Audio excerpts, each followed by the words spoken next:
কাছে কত গুরুত্বপূর্ণ, নবী সাল্লাল্লাহু আলাইহি ওয়াসাল্লামের কাছে কত গুরুত্বপূর্ণ যে রিপিটেডলি এত বেশি সংখ্যক বার পাঠ করার নির্দেশ দেওয়া হয়েছে, এটা পরিষ্কারভাবে বোঝা যায় কি যায় না বলেন? সম্মানিত ভাইরা আমার, সূরা ইখলাস, সূরা ফালাক, সূরা নাস, এই তিন সূরা দিন এবং রাত সব মিলিয়ে আমাদের প্রিয় নবী সাল্লাল্লাহু আলাইহি ওয়াসাল্লাম তিন জায়গায় তিনি তিন সময় এই সূরাগুলো পাঠ করতেন।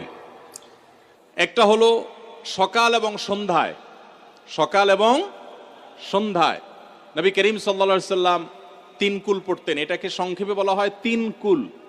যেহেতু তিন সূরা শুরুতে কুল শব্দটা আছে, এই জন্য সংক্ষেপে বলা হয় তিন কুল। এই তিন কুল ইখলাস, ফালাক, নাস, এই শেষের তিনটা সূরা কোরআনের, এই তিনটা সূরাকে আমাদের প্রিয় নবী সাল্লাল্লাহু আলাইহি সাল্লাম সকাল সন্ধ্যায় পড়তেন। একটা টাইম পাইলাম, কোন টাইমে পড়তেন? সকাল এবং সন্ধ্যায়। সকাল এবং সন্ধ্যার পাশাপাশি